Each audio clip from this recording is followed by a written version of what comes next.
السلام علیکم ورحمۃ اللہ وبرکاتہ۔ تمام حضرات امید کرتا ہوں خیر کے ساتھ ہوں گے۔ آج بہت ہی تاخیر کے بعد، ایک لمبے سفر کے بعد آپ حضرات سے دوبارہ ملاقات ہو رہی ہے، اور امید کرتا ہوں کہ انشاءاللہ العزیز اب یہ ہماری ملاقات کا سلسلہ منقطع نہیں ہوگا۔ آج ہمارا الفوز الکبیر فی اصول تفسیر کا 10واں سبق ہے۔ اس سبق میں ہم جس عنوانات پر گفتگو کریں گے وہ عنوان کچھ یوں ہیں: عقیدہ حلول کی وضاحت، نصارہ کے عقائد باطلہ کا رد، موجودہ دور میں اس فرقے کا نمونہ، عیسائیوں کے گمراہ ہونے کی ایک اور وجہ۔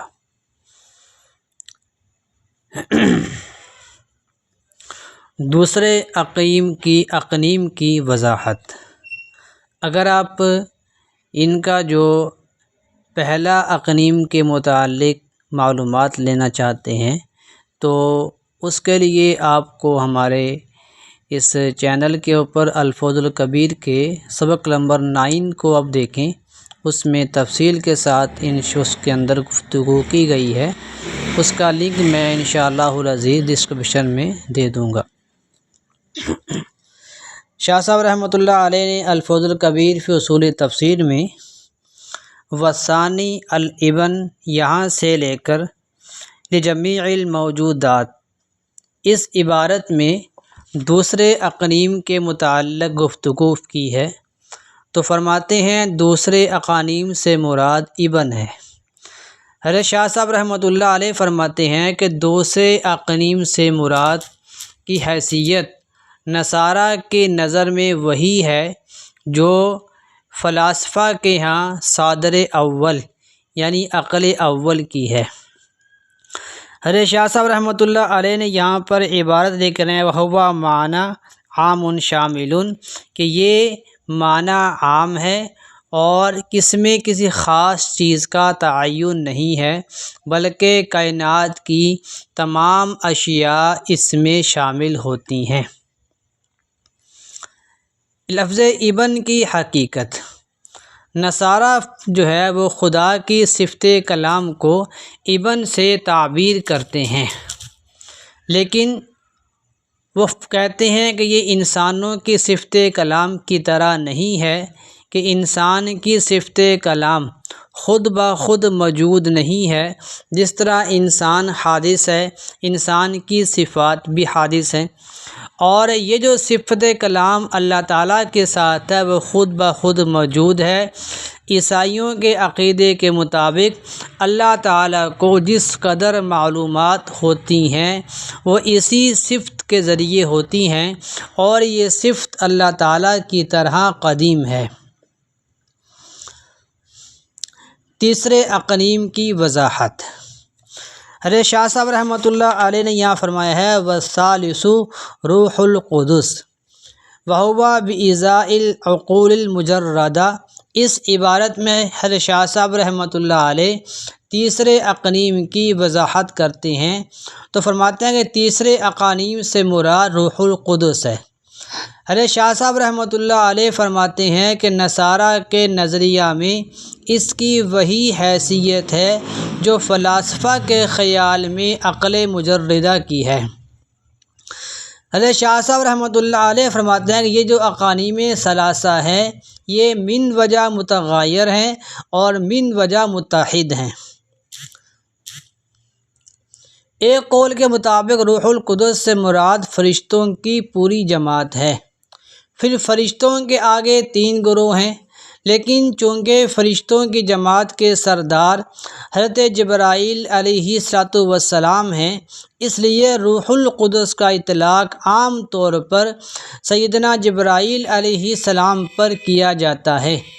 قرآن کریم میں ارشاد ہے وَأَيَّدْنَاهُ بِرُوحِ الْقُدُسِ،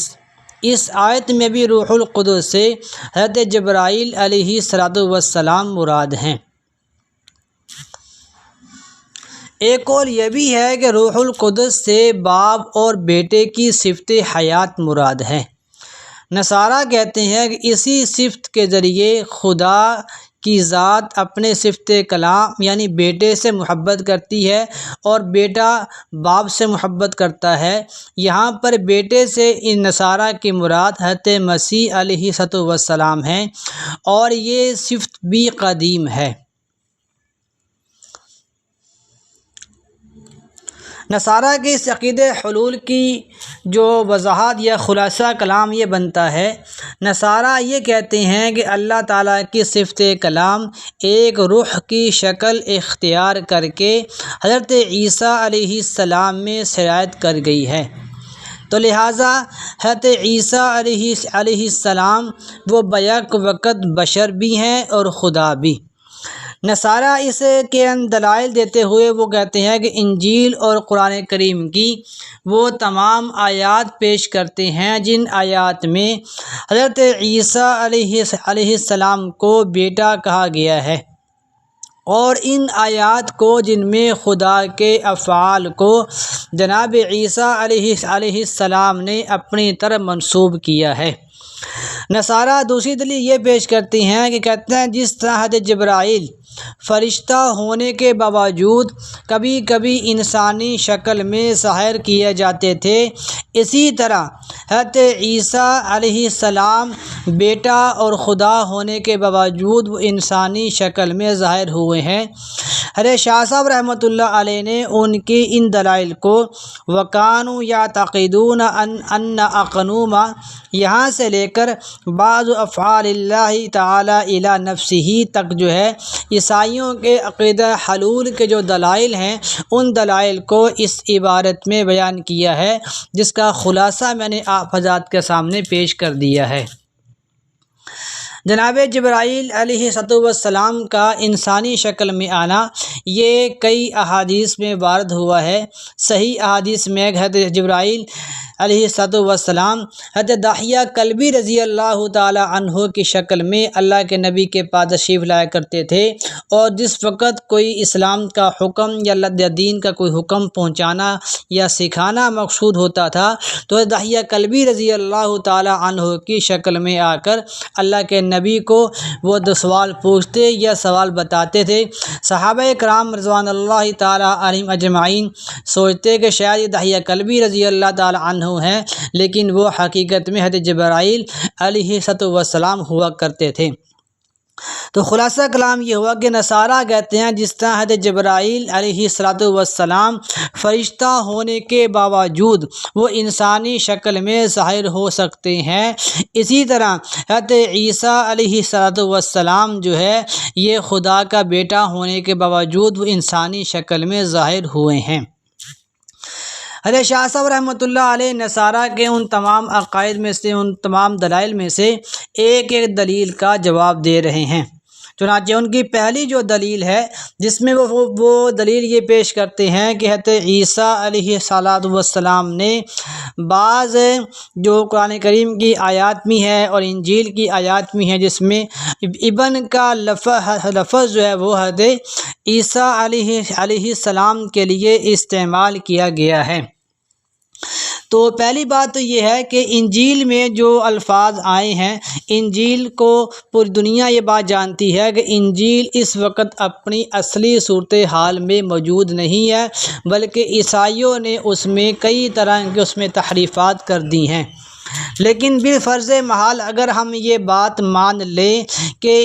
جو انجیل اس وقت موجود ہے جس میں ابن کا اطلاق حضرت جناب عیسیٰ کے لیے کیا گیا ہے، اگر اس کو ہم درست مان لیں تو اس کا جواب یہ بنتا ہے کہ پہلے دور کے اندر لفظ ابن کا اطلاق محبوب، مقرب اور مختار کے معنی میں استعمال ہوتا تھا،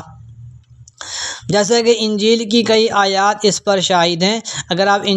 آپ کو ملے، اگر اس کا مطالعہ کریں تو اس میں سے آپ کو کئی آیات ایسی ملیں گی جہاں پر لفظ ابن کا اطلاق کیا گیا ہے، اور ابن سے مختار، مقرب اور محبوب کا معنی مراد لیا جاتا ہے، ابن کا معنی مراد لیا نہیں جاتا۔ تو لہٰذا اس سے بیٹا مراد لینا مناسب نہیں ہے۔ تو جب ابن سے مراد مختار اور مقرب کے معنی کے آگے، تو سارے ہی انبیاء کرام علیہم الصلاۃ والتسلیمات مقرب ہیں، جیسا کہ قرآن کریم میں اللہ تعالیٰ ارشاد فرماتے ہیں وَإِنَّهُمْ عِندَنَا لَمِنَ الْمُصْطَفَيْنَ الْأَخْيَارِ۔ تو جب سارے انبیاء اللہ تعالیٰ کے مقرب بھی ہیں، اللہ تعالیٰ کے محبوب بھی ہیں، تو سارے انبیاء کرام کو نصارہ خود بھی اللہ کا بیٹا نہیں کہتے۔ تو جب سارے نبی محبوب اور مقرب ہونے کے باوجود اللہ کا بیٹا نہیں ہے، تو اسی طرح جناب عیسیٰ علیہ السلام اللہ تعالیٰ کے محبوب اور مقرب تو ہیں، لیکن اللہ تعالیٰ کے بیٹے نہیں ہیں۔ اسی طرح اس کا دوسرا جواب یہ دیا گیا ہے کہ جو جناب عیسیٰ علیہ السلام نے بعض افعال کو اپنی طرف منسوب کیا ہے، تو ان کو علی سبیل الحکایت کیا ہے۔ جیسا کہ اس کی مثال یہ سمجھیں کہ اگر ایک بادشاہ جو تھا، اس کا ایک ایلچی جو تھا ایک پیغام پہنچانے والا، وہ آ کر کسی علاقے میں اعلان کرتا ہے کہ ہم نے فلاں علاقے پر قبضہ کر لیا، حالانکہ علاقے پر قبضہ تو بادشاہ نے کیا ہوتا ہے، نہ کہ بادشاہ کے پیغام پہنچانے والے نے۔ تو اسی طرح جس طرح وہ جو بادشاہ کا پیغام پہنچانے والے کو کوئی بھی انسان یہ نہیں سمجھتا کہ یہ اپنی طرف سے کہہ رہا ہے، بلکہ ہر بندہ یہ سمجھتا ہے کہ اس پہ قبضہ اصل میں بادشاہ کا ہے، نہ کہ پیغام پہنچانے والے کا۔ اسی طرح حضرت عیسیٰ علیہ السلام نے جو حکایت بیان کی ہے، وہ حکایت اصل میں اللہ تعالیٰ کے فعل کی خبر دے رہے ہیں، نہ کہ اپنے فعل کی خبر دی جائے۔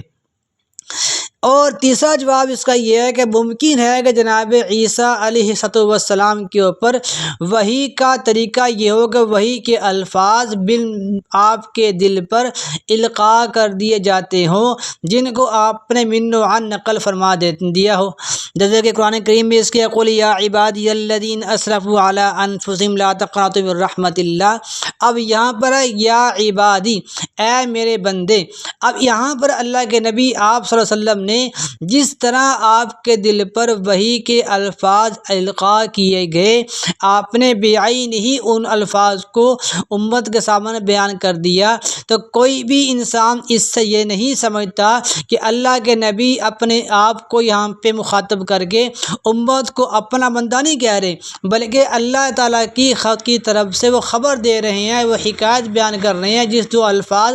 اللہ نے آپ کو بیان کیے، وہی الفاظ آگے نقل کر رہے ہیں۔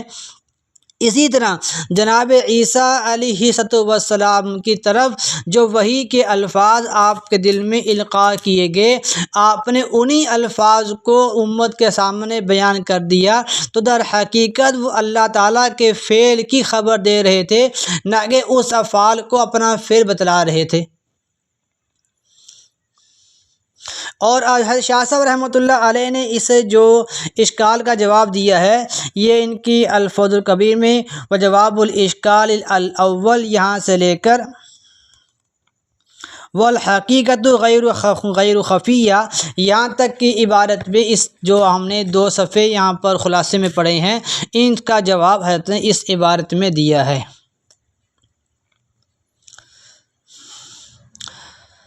تو خلاصہ کلام یہ ہوا، شاہ صاحب رحمۃ اللہ علیہ خلاصہ کلام کو قرآن کی اپنی کتاب میں ان الفاظ میں بیان کرتے ہیں وَبِالْجُمْلَةِ فَقَدْ رَدَّ اللَّهُ تَعَالَى هَذَا الْمَذْهَبَ الْبَاطِلَ، اس یہاں سے لے کر وَحَاتَهُ علیہ السلام بِعِنَایَةٍ خاصہ یہاں تک جو ہے وہ اس عبارت کا پیچھے جو دلائل بیان کیے ہیں، ان دلائل کو خلاصہ کلام کے اندر 2 سطروں میں اس کا وہ جو خلاصہ بیان کر رہے ہیں کہ قرآن کریم کی متعدد مقامات پر عقیدہ تثلیث اور عقیدہ حلول کی نفی فرمائی ہے۔ اور اس بات کو بیان کیا ہے کہ حضرت عیسیٰ علیہ السلام اللہ تعالیٰ کے بندے ہیں جو حضرت مریم علیہ السلام کے بطن سے پیدا ہوئے۔ حضرت جبرائیل علیہ السلام نے ان کی تائید اور ان کی مدد اور ان کی نصرت کی ہے، تو لہٰذا وہ نہ اللہ ہے نہ اللہ کے بیٹے ہیں، بلکہ وہ اللہ تعالیٰ کے بندے ہیں، جس طرح دیگر انبیاء کرام اللہ تعالیٰ کے بندے ہیں۔ وبالجملۃ فلو فرضنا ان اللہ سبحانہ وتعالی، اس عبارت میں شاہ صاحب رحمۃ اللہ علیہ یہ بات بیان کر رہے ہیں کہ بالفرض محال اگر ہم اس بات کو مان لیں کہ اللہ تعالیٰ جو ہے نا وہ روح سے مراد اللہ تعالیٰ کی ذات ہے، اور ابن سے مراد حضرت عیسیٰ علیہ السلام ہیں، اور حضرت عیسیٰ جو ہیں وہ اللہ تعالیٰ کے بیٹے بن کر، اللہ تعالیٰ ان کے روح بن کر ان کے جسم میں آ گئے ہیں، تو اس سے یہ بات جو ہے نا تب بھی یہ بات کہنا غلط ہوگا کہ جسم اور روح دونوں ایک چیز ہیں، اس لیے کہ اس صورت میں خدا جو ہے وہ منزلہ روح کی ہوگا اور حضرت عیسیٰ علیہ السلام منزلہ جسم کے ہوں گے۔ جسم اور روح میں اتحاد نہیں ہے، بلکہ روح جو ہے اس سے جسم میں جان پڑتی ہے، اس لیے روح جو جسم کے لیے مقوم اور معدل تو بن سکتی ہے، لیکن روح اور جسم ایک نہیں ہو سکتا۔ لہذا نصارہ کا یہ کہنا کہ اللہ تعالیٰ اور حضرت عیسیٰ علیہ السلام دونوں متحد ہیں، بالکل غلط اور خالص جہالت ہے۔ موجودہ دور میں عیسائیوں کا نصارہ کا نمونہ، وَإِنْ شِئْتَ أَن تَرَى نَمُوذَجًا لِهَذَا الْفَرِيقِ، اس عبارت میں مصنف رحمۃ اللہ علیہ جو ہے وہ موجودہ دور کے اندر عقیدہ نصارہ کا نمونہ بیان کرتے ہیں کہ موجودہ دور میں اس فرقے کا نمونہ دیکھنا ہو تو مشائخ اور اولیاء کی اولاد کو دیکھ لو کہ وہ اپنے بڑوں کی تعظیم کرنے کی وجہ سے افراد کا شکار ہو گئے، جس طرح نصارہ حضرت عیسیٰ علیہ السلام کی تعظیم کرتے تھے اور تعظیم میں اس حد تک غلو کرنے لگے کہ ان کو خدا یا خدا کا بیٹا تک پہنچا دیا۔ اسی طرح بعض مرتبہ بعض اولیاء کے جو صاحبزادے جو ہیں اپنے بڑوں کا اس قدر تعظیم، اس قدر احترام، اتنا غلو کرتے ہیں کہ ان کو خدا کے مقام تک پہنچا دیتے ہیں۔ ایسے لوگوں کے بارے میں قرآن کریم میں ارشاد ہے وَسَيَعْلَمُ الَّذِينَ ظَلَمُوا أَيَّ مُنقَلَبٍ يَنقَلِبُونَ۔ عیسائیوں کے گمراہ ہونے کی ایک اور وجہ، اس کو شاہ صاحب رحمۃ اللہ علیہ وَمِن ضَلَالَاتِهِمْ أَيْضًا أَنَّهُمْ يَجْزِمُونَ، اس عبارت سے لے کر وَمَا قَتَلُوا وَمَا صَلَبُوا وَلَكِنْ شُبِّهَ لَهُمْ، یہاں تک جو ہے وہ عیسائی جو ہے نا عیسائیوں کے گمراہ ہونے کی ایک اور وجہ بیان کرتے ہیں۔ دوسری وجہ ان کی یہ ہے کہ عیسائی کہتے ہیں کہ جناب عیسیٰ علیہ السلام قتل ہوئے، حالانکہ حضرت عیسیٰ علیہ السلام نہ قتل ہوئے نہ سولی دی گئی ہے۔ قرآن کریم ان کو بیان کرتا ہے وما قتلوہ وما صلبوہ ولکن شبہ لہم وان الذین اختلفوا فیہ لفی شک من ما لہم بہ من علم الا اتباع الظن وما قتلوہ یقینا، کہ نہ تو حضرت عیسیٰ علیہ السلام کو قتل کیا گیا اور نہ ان کو سولی پر چڑھایا گیا، لیکن جو قتل کرنے کے لیے آئے تھے ان پر معاملہ مشتبہ ہو گیا کہ انہوں نے اپنے ہی ساتھی میں سے ایک ساتھی کو حضرت عیسیٰ علیہ السلام سمجھ کر اس کو سولی دے دیا، اور بعد میں شک میں پڑ گئے کہ ہمارا ایک بندہ کم ہو گیا ہے، ہم آئے تو 7 تھے رہ 6 گئے ہیں، تو ایک بندہ کم ہو گیا، تو اس کی وجہ سے وہ اپنے ہی معاملے میں شک میں پڑ گئے ہیں۔ تو لہٰذا عیسائیوں کا یہ بات کہنا کہ حضرت مسیح علیہ السلام کو قتل کیا گیا تھا تو یہ ان کی بات درست نہیں ہے۔ باقی وہ جو اس بات کو ذکر کرتے ہیں کہ انجیل میں حضرت عیسیٰ علیہ السلام نے اپنے قتل کے بارے میں کہا ہے، تو وہ انہوں نے